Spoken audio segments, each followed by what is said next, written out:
La Voz de América presenta.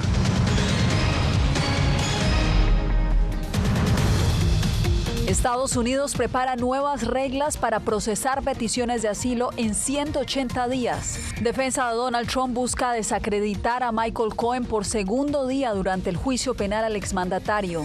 La Casa Blanca impide difusión de audios en el que el fiscal especial investiga al presidente Biden por su manejo de documentos clasificados. Y una desafiante respuesta envía Israel a la petición de Sudáfrica ante la Corte Penal Internacional para que detenga su ofensiva en Gaza.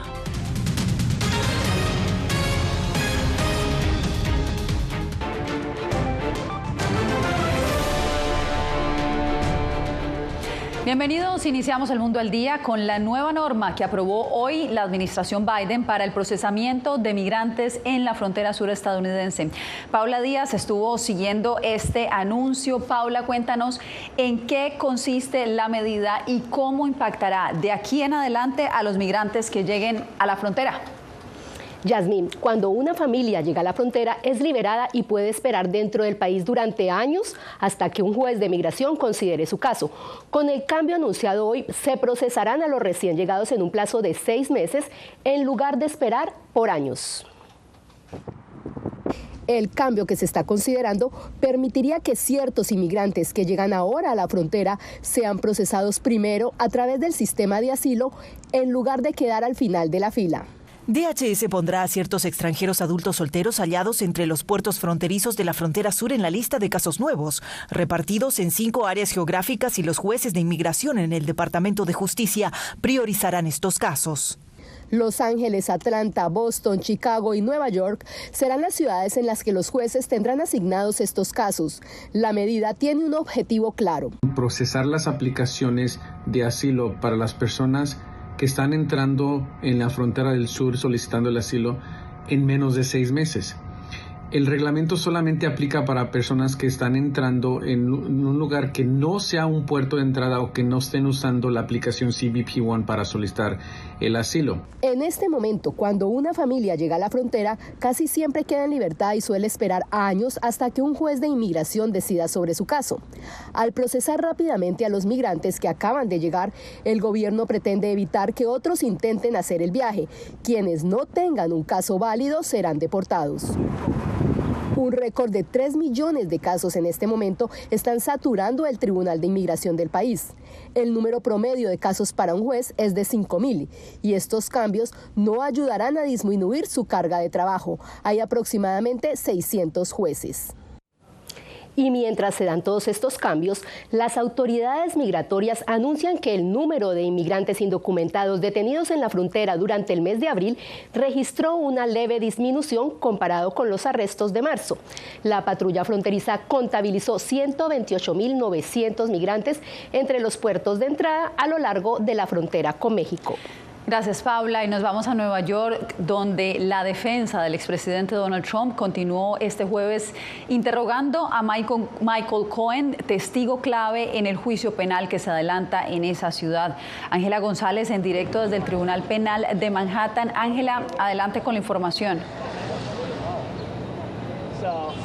Así es, Yasmín, y la defensa continuará este contrainterrogatorio la próxima semana cuando se reanude este juicio que en esta sesión de jueves sembró la duda sobre la reputación de Michael Cohen y si estaría mintiendo de nueva cuenta. Se espera también conocer si llamarán testigos y si incluso el mismo expresidente subirá al estrado.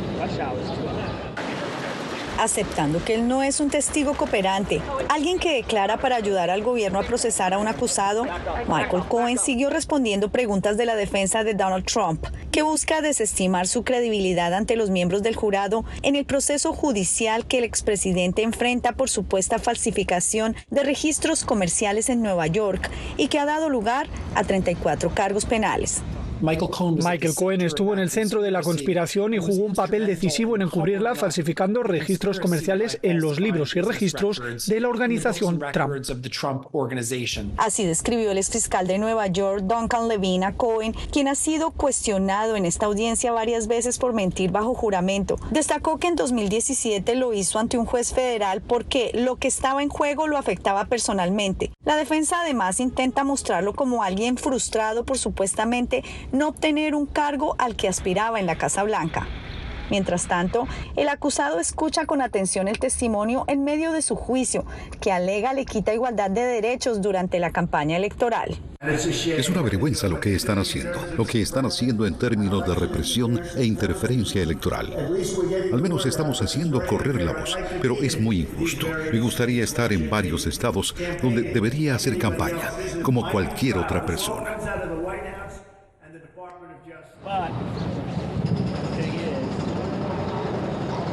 Yasmín, y entre tanto Donald Trump sigue recibiendo el apoyo de sus aliados políticos que siguen desfilando por este tribunal que de hecho tiene entrada limitada, y pues aquí se vieron a varios de ellos, y esta audiencia pues continuará la próxima semana debido a que Trump ha sido excusado por el juez para que pueda asistir a la graduación de su hijo Barron en la Florida. Regreso contigo. Seguiremos atentos, Ángela, gracias. El presidente Joe Biden invocó el privilegio ejecutivo para bloquear la publicación de grabaciones de audio del interrogatorio que le hizo un fiscal especial sobre su manejo de los documentos clasificados que se hallaron en su vivienda. ¿En qué consiste esta decisión, Jacopo Luzzi? Bueno, Yasmín, esto significa que los audios no se podrán entregar a los republicanos de la Cámara de Representantes que habían pedido estas grabaciones para escuchar exactamente lo que dijo el presidente Biden al fiscal especial Robert Hur. Casa Blanca dijo que ya este poder ejecutivo se utilizó en el pasado, incluso durante la presidencia Trump, y que permitir la publicación pondría en peligro el trabajo del Departamento de Justicia. El presidente Biden hizo valer su privilegio ejecutivo para negar a los republicanos de la Cámara de Representantes el acceso a las grabaciones de su entrevista con el fiscal especial Robert Hur, quien investigó su mal manejo de documentos gubernamentales. La medida tiene como objetivo proteger al fiscal general Merrick Garland del procesamiento si los legisladores tuvieran éxito en su esfuerzo por declararlo culpable de desacato al negar la entrega de los audios. Garland este jueves acusó a los republicanos. Esto perjudicaría nuestra capacidad en el futuro para llevar a cabo con éxito investigaciones delicadas. La medida provocó la ira del expresidente Donald Trump y sus aliados, pero está en consonancia con la actuación de gobiernos previos. El fiscal general dejó en claro que archivos policiales como estos deben protegerse, y así el presidente tomó su determinación a petición del fiscal general. Los republicanos están ansiosos por difundir las grabaciones que podrían proporcionar evidencias perjudiciales de la caracterización que el fiscal Hur hizo del presidente como un anciano con mala memoria y material para la campaña de Trump. El presidente de la Cámara Baja republicano acusó a Biden de represión al bloquear las grabaciones. Obviamente confirman lo que el fiscal especial ha descubierto y probablemente causarían, según su estimación, tal alarma entre el pueblo estadounidense que el presidente está usando todo su poder para reprimir su publicación. Los republicanos afirman que el audio es necesario para resolver posibles discrepancias entre la transcripción y la grabación de la entrevista entre Hur y Biden. En el pasado, el fiscal general Garland y otros funcionarios del Departamento de Justicia han mostrado voluntad de neutralizar los conflictos con los legisladores republicanos, alcanzando acuerdos con la Cámara de Representantes. No esta vez. Era Jacopo Luzzi informando desde la Casa Blanca. Gracias, Jacopo. Y sigue aumentando la presión internacional ante el inminente asalto de Israel sobre Rafah. Este jueves, Sudáfrica pidió a la Corte Penal Internacional de Justicia que frene la ofensiva en el enclave. Carolina Valladares nos cuenta que Israel respondió con un desafiante mensaje. Los cuestionamientos a la campaña militar de Israel en Gaza no cesan y presionan al primer ministro Benjamin Netanyahu. En el plano internacional, Sudáfrica exigió este jueves a la Corte Internacional de Justicia una orden para frenar la ofensiva sobre Rafah como parte de su caso contra Israel por genocidio en Gaza.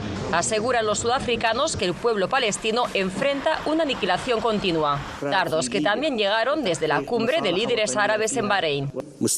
Encontramos que Israel sigue eludiendo sus responsabilidades y evadiendo los esfuerzos realizados para alcanzar un alto al fuego, pero en cambio está avanzando en su operación militar que es rechazada en Rafah, además de intentar utilizar el cruce de Rafah desde su lado palestino para reforzar el asedio al enclave. Sin embargo, Israel anunció este jueves el envío de más tropas a Rafah, haciendo oídos sordos a las objeciones de la comunidad internacional, incluido Estados Unidos. También en el plano doméstico, Netanyahu recibe críticas incluso de su ministro de Defensa. Le advirtió el jefe de las Fuerzas Armadas, Yoav Galán, que se opone a un gobierno militar israelí en Gaza. La indecisión es, en esencia, una decisión. Esto conduce a un rumbo peligroso que promueve la idea de un gobierno militar y civil israelí en Gaza. Esto es una opción negativa y peligrosa para el Estado de Israel desde el punto de vista estratégico, militar y de seguridad. En el terreno, los tanques israelíes siguen adentrándose un día más sobre el oeste de Rafah. Según las Naciones Unidas, cerca de 600.000 personas han huido del enclave desde el 6 de mayo, incluidas unas 150.000 personas en las últimas 48 horas. Mientras el ejército de Estados Unidos terminó la construcción de un muelle flotante para la franja de Gaza y dijo que muy pronto empezará a transportar ayuda humanitaria al enclave asediado. Desde Washington, Carolina Valladares, Voz de América. Y el conflicto en Gaza ha generado también disputas políticas en Guatemala. Un grupo de diputados está buscando que el canciller rinda cuentas por el voto de apoyo ante Naciones Unidas a favor de reconocer a Palestina como un miembro del organismo. Eugenia Sagastume nos trae el informe. El voto de Guatemala a favor de la inclusión de Palestina en la Organización de las Naciones Unidas ha causado reacciones encontradas. Incluso, 12 bancadas de congresistas solicitan que el canciller Carlos Martínez comparezca ante el hemiciclo para explicar este cambio en la postura de Guatemala. Parlamentarios oficialistas remarcan lo que también ha dicho el presidente Bernardo Arévalo. Y el voto a Palestina no cambia en nada la relación que se tiene con el Estado de Israel, que data desde 1947. El embajador de Israel en Guatemala manifestó su rechazo a la decisión de la ONU, pero asegura que el voto de Guatemala no cambiará las relaciones entre ambos países. Las relaciones entre Israel y Guatemala son relaciones fuertes de muchos años y vamos a seguir construyendo esta relación importante. El analista Jair Dabroy considera que la decisión de Guatemala fue precipitada. Se necesita que el Estado de Guatemala sea congruente en sus acciones de política exterior. Hay actores que son relevantes porque se necesitan de ciertos apoyos en el plano de la política internacional y en este caso, tanto Estados Unidos como Israel son determinantes en la supervivencia del Estado guatemalteco. Tras la resolución aprobada en la Asamblea General de la ONU, Palestina sigue como Estado observador. Eugenia Sagastume, Voz de América, Guatemala. El presidente de Rusia, Vladimir Putin, llegó a Beijing este jueves para iniciar su primera visita al extranjero desde que fue reelegido para un nuevo mandato presidencial. La visita de 2 días se produce cuando los combates en Ucrania entran en una etapa crítica y Estados Unidos amplió su ayuda militar a Ucrania. Xi Jinping recibió a Putin en una alfombra roja frente al Gran Salón del Pueblo y ambos prometieron que iniciarán una nueva era de asociación. Bien, y más mujeres latinoamericanas emprenden el camino de la migración, según un informe de la Organización Internacional del Trabajo. Las razones del éxodo cuando regresemos. Bienvenidos a Retroboa. Soy Salomé Ramírez. Soy Mixi Macías y te invitamos a que conversemos de los temas actuales que más te interesan. Acompáñanos en un nuevo programa digital que será tu boleto a un diálogo fresco en el que tu voz será la clave. Todo incluido. Conéctate con nosotros muy pronto a través de Retroboa, un podcast en vivo en las plataformas digitales de La Voz de América. Hola, soy Oscar Ortiz Barahona, corresponsal La Voz de América. Ser La Voz de América desde Honduras me permite conectarme con todos ustedes, nuestras audiencias en todos los países del continente, ofreciendo información veraz sobre los temas que más te impactan. Honduras y los Estados Unidos han ejercido labores humanitarias, 40 viviendas.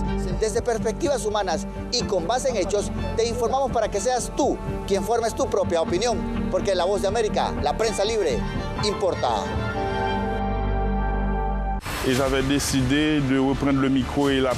Periodismo, la prensa libre importa, una producción especial de La Voz de América. Porque pour moi, le silence pas qu'une option et je voulais reprendre pour faire échec à la terreur. En vozdeamerica.com. Desde las ciudades más emblemáticas hasta los rincones más remotos del planeta. La Voz de América te trae las noticias más recientes. Con una garantía de credibilidad y balance. Como la mayor radiodifusora de noticias de Estados Unidos a la comunidad internacional, te ofrecemos una perspectiva única sobre la realidad de este país, Latinoamérica y el resto del mundo. Ya sea a través de radio, televisión, web o redes sociales, estamos a tu lado en cada plataforma. A lo largo de mi carrera he recibido muchísimas amenazas de muerte. Periodismo, la prensa libre importa. El rol de los periodistas es ejercer el rol del perro guardián de la democracia. Disponible en vozdeamerica.com.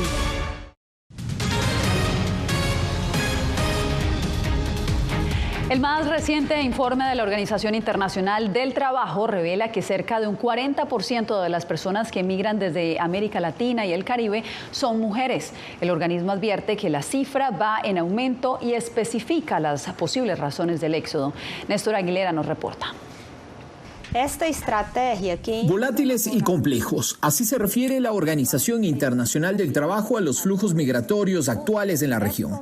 El organismo aseveró que un 40% de los trabajadores migrantes corresponde a mujeres y la cifra va en aumento.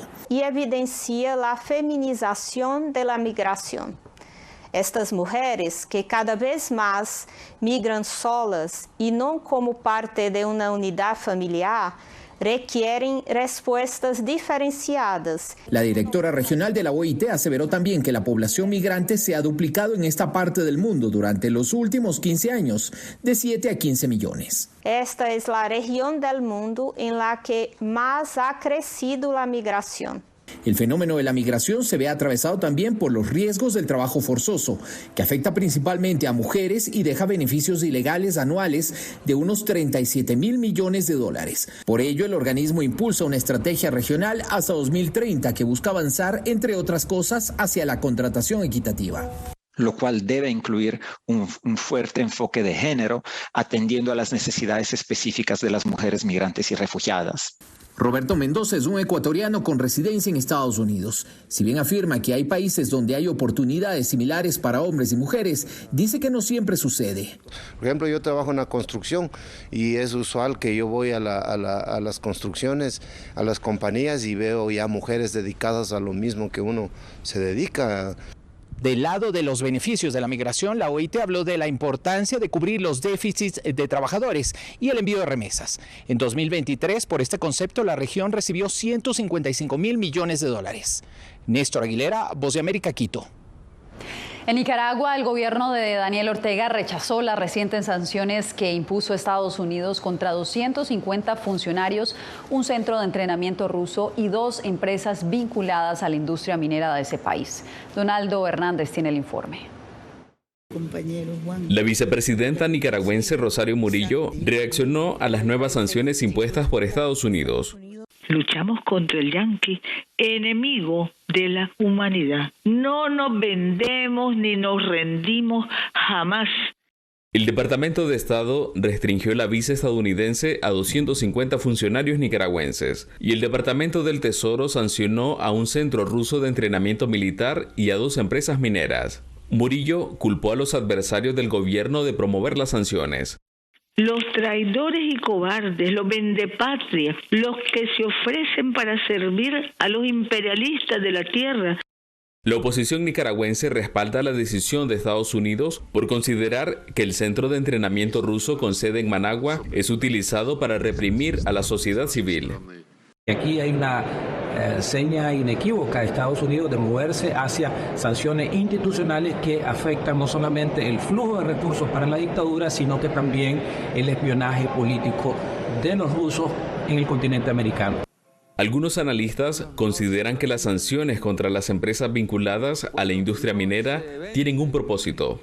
Este paquete de sanciones intenta golpear las redes de corrupción que han enriquecido a Ortega y a sus allegados. En el marco del conflicto sociopolítico nicaragüense, Estados Unidos ha impuesto más de 1.000 sanciones a funcionarios y entidades del país centroamericano. Donaldo Hernández, Voz de América. Las fuertes temperaturas que experimentan por estos días en Florida está generando una señal de alerta a trabajadores del aeropuerto de Miami. La historia en instantes.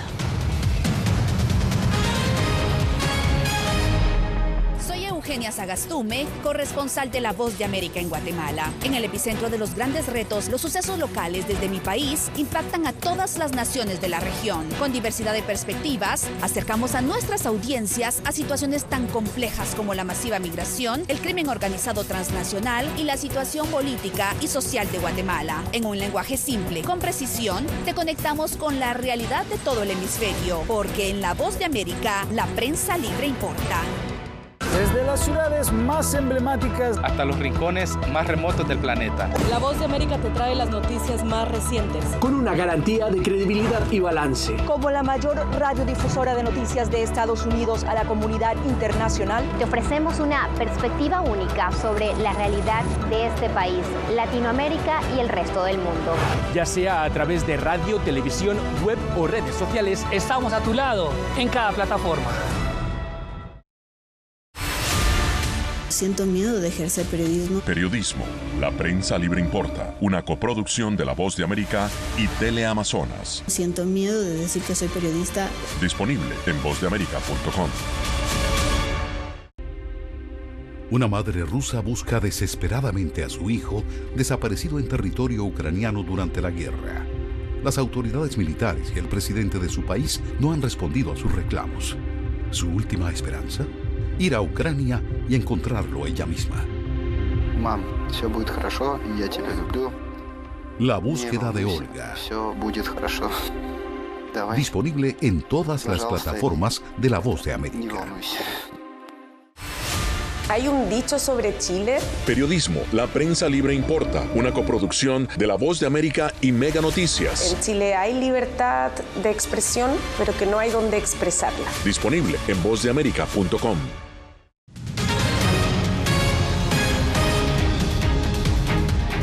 Sigue grave el primer ministro de Eslovaquia, Robert Fico. Así lo confirmó el presidente electo de ese país, Peter Pellegrini, quien informó en conferencia de prensa este jueves que se comunicó por unos minutos con el primer ministro. Las autoridades eslovacas acusaron hoy a un hombre de intentar el asesinato de Fico en un ataque con motivación política. Aseguran que el sospechoso actuó solo. El hecho pone al descubierto la polarización extrema que se ha apoderado del país de Europa Central semanas antes de las elecciones. Cambiamos de información y nos trasladamos a Florida porque los trabajadores del Aeropuerto Internacional de Miami se anticiparon al verano y están tomando medidas para protegerse de las temperaturas extremas que enfrentarán en las pistas de aterrizaje. José Pernalete nos explica cuál es el plan. El verano en Miami promete, además de diversión, un elevado calor durante esta temporada. Para prevenir un impacto en los empleados expuestos al sol, en el Aeropuerto Internacional de Miami hay una iniciativa para evitar que colapsen los empleados en las pistas de aterrizaje.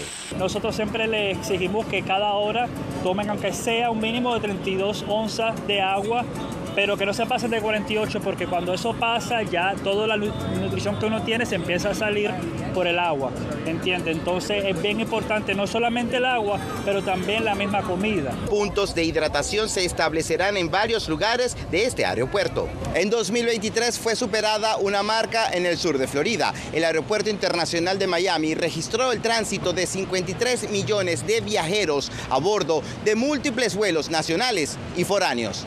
La premisa es preparar a quienes podrían exponerse hasta 4 horas continuas de calor elevado en medio de pistas de aterrizaje con mucha actividad aérea. Trabajadores con experiencia saben lo que deben enfrentar.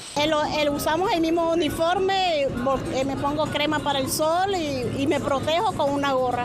Luego de superada la pandemia, Florida se ha convertido en un destino favorito para muchos visitantes nacionales y extranjeros. Proteger a los trabajadores que operan en estos espacios muy calurosos es clave para garantizar operaciones seguras.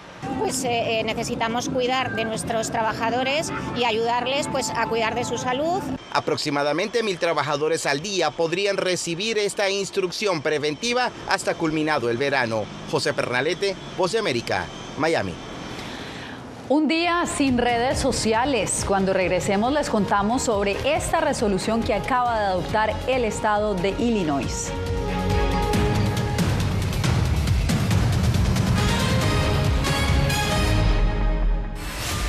Los asesinatos abiertos contra periodistas. Periodismo, la prensa libre importa. Una producción especial de La Voz de América. La situación de los periodistas en Bolivia cada vez es más peligrosa. Disponible en vozdeamerica.com.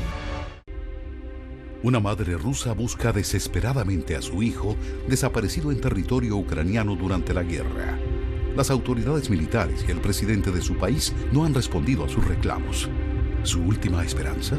Ir a Ucrania y encontrarlo ella misma. Mom, все будет хорошо, я тебя люблю.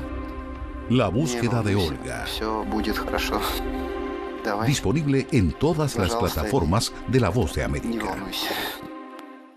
Llenó de orgullo a su nación conquistando títulos alrededor del mundo.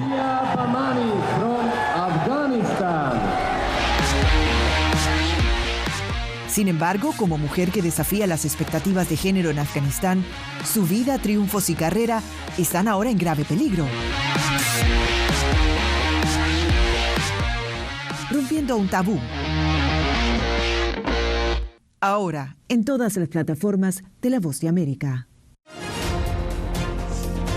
Actualidad. Que la inteligencia artificial va a estar presente en nuestro día a día. Intentan sacarse de encima a trabajadores. Análisis. El cambio climático está teniendo muchísimos impactos que afecta siempre a los más vulnerables. La región necesita ayuda. Debate. Proteger a las escuelas con armamentos. Es una total ridiculez, es algo inverosímil. Con la información más allá de los titulares. Todas las semanas por La Voz de América. Desde Washington, le saluda Gonzalo Abarca. La intolerancia es una característica, no la excepción. Periodismo, la prensa libre importa. Una coproducción de La Voz de América y CDN. No puedo mirar hacia otra parte cuando veo lo que está ante mis ojos. Disponible en vozdeamerica.com.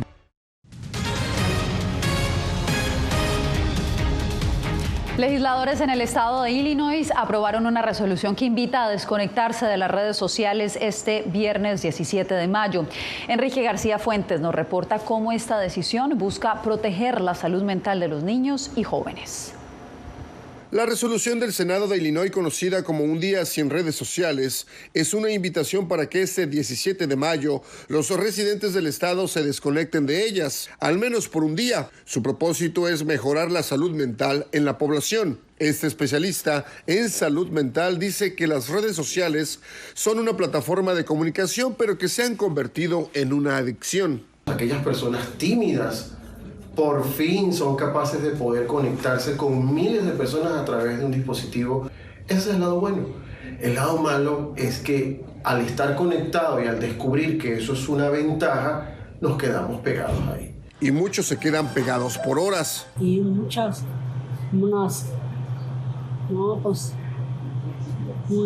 8. El Senado publicó que según los Centros para el Control de Enfermedades, los suicidios ahora son la segunda causa de muerte entre niños de 10 y 14 años y entre personas de 20 a 34 años. Esta estudiante pasa 5 horas conectada a sus redes, pero dice que está tratando de reducir ese hábito. Y puede ser estresante y definitivamente puede tomar un efecto en nuestra salud mental. Por eso la resolución es vista con buenos ojos por profesionales de la salud. Hagan esto como un ejercicio cotidiano. No solamente por un día. Y a nivel nacional se trabaja en una iniciativa de ley bipartidista que pretende proteger a menores de edad de posible explotación y manipulación por parte de compañías propietarias de redes sociales. Enrique García Fuentes, Voz de América, Chicago. Y miren esto, por primera vez en la historia, un puesto de tacos logró obtener una estrella Michelin.